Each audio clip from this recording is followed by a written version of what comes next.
Praise the lord. యేసుక్రీస్తు వారి పరిశుద్ధమైన నామంలో మీ అందరికీ వందనాలు, శుభాలు తెలియపరుస్తున్నానండి.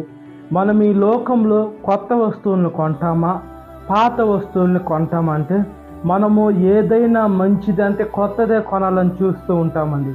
అయితే మనము ఈ లోకంలో కొత్త వాటిని ఆశపడుతున్నాం. అయితే మనము కొత్త సంవత్సరంలోకి వెళ్తున్నాము. ఈ సంవత్సరం అంతా గతించిపోయింది. మనము దేవుడి కోసం జీవిస్తున్నాము, ఇంకా పాత రోత జీవితంలోనే ఉన్నామని మనల్ని మనం పరీక్షించుకునే బిడ్డలుగా ఉండాలండి. దేవుడు పాతవన్నీ గతించెను, సమస్తము నూతన ఆయను అని దేవుని వాక్యం సెలవిస్తుంది. మనం ఏమైనా పాపం చేసి దేవుని క్షమాపణ అడిగితే దేవుడు క్షమించి వదిలిపెడతారండి. మళ్ళీ అది జ్ఞాపకం చేసుకోడైతే మనం మళ్ళా అదే మనం పాపం చేస్తూ ఉంటే అదే తీర్పులోకి వస్తుంది. మన క్షమాపణ అడిగి మనం ఎప్పుడైతే ఆ పాపం చేయకుండా ఉంటామో తీర్పులోకి రాదు. కాబట్టి మనం ఈ లోకంలో పాత ఎన్ని వదిలిపెట్టే బిడ్డలుగా ఉండాలండి. ఈసారి సంవత్సరం ఎవరు ఉంటారో తెలీదు, ఎవరు ఉండరో తెలీదు. అయితే దేవుడు మనకు ఆయుష్ ఇచ్చేంత వరకు మన దేవుని కోసం బ్రతికే బిడ్డలుగా ఉండాలండి. ఈ లోకంలో ఎవరి కోసం బ్రతికినా కూడా అది వేస్ట్ అండి. అది శాశ్వతంగా ఈ లోకపు ప్రేమలు నిలబడవు.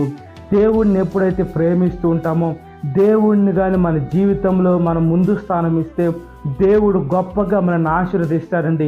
ఈ లోకంలో ఆశీర్వదిస్తాడు, అదేవిధంగా పరలోకంలో కూడా గొప్ప దేవదూతల ముందు ఆయన మనల్ని జీవ కిరీటం, అక్షయ కిరీటం పెట్టి మనల్ని గొప్పగా ప్రేమిస్తూ మంచి దాసులని దేవుడు మనల్ని పొగిడేటువంటి దేవుడుగా ఉన్నాడండి.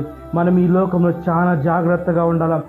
మన జీవితంలో ఇంకా పాత ఉన్నాయా, ఇంకా మన జీవితాల్లో వ్యసనాలు ఉన్నాయా, లేదా చూపులు, నడకలు, పడకలు మన జీవితము ఇంకా పాపంలో ఉందా? చెడ్డ జీవితాన్ని ఈరోజు వదిలిపెట్టేసి జనవరి నుంచి మనం కొత్తగా ఈ లోకంలో బ్రతుకున్నట్లుగా ప్రార్థన. మహాపరిశుద్ధాత్మదేవ, మా ప్రియ పరలోక తండ్రి, ఈ లోకంలో ఏ మనుషులైనా వేసే కొత్త వస్తువునే కొనాలని అనుకుంటారు, కానీ పాత వస్తువు కొనాలని అనుకోరయ్యా. మా జీవితం కూడా కొత్త పడాలని మీరు కోరుకుంటున్నారు, కానీ ఇంకా పాపపు జీవితము, పాత జీవితం మాలో నుంచి తీసివేయమని అడుగుచున్నాను. అయితే వేసే మేము ఒప్పుకొని విడిచిపెట్టి వేసే మీ దగ్గరికి మేము పరిగెత్తినట్లుగా ప్రార్థన చేస్తామయ్యా. ఈ లోకంలో సాతాను ఎవరిని మింగుదనని వేసే గర్జించు సింహం వల్ల నోరు తెరుచుకొని ఉన్నారయ్యా. మనుషులు అలానే ఆ నోట్లో పడిపోతున్నారు. అంతే తప్పితే వేసే మీ రక్షణలోకి రాకుండా ఈ లోకానుసారమైనటువంటి జీవితాలు జీవిస్తున్నారు. ఒకసారి మమ్మల్ని జ్ఞాపకం చేసుకోమని అడుగుతున్నానయ్యా. ఈ లోకము దాని ఆశలు గతించి పోవును అని దేవుని వాక్యం సెలవిస్తుందయ్యా.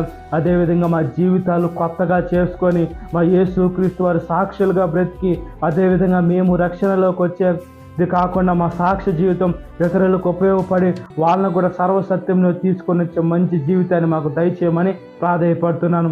సాతాను శోధన ప్రతి ఒక్క బిడ్డని విడుదల దయచేయండి.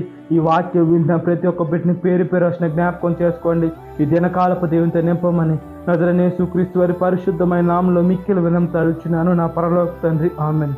Praise the Lord. God bless you. Have a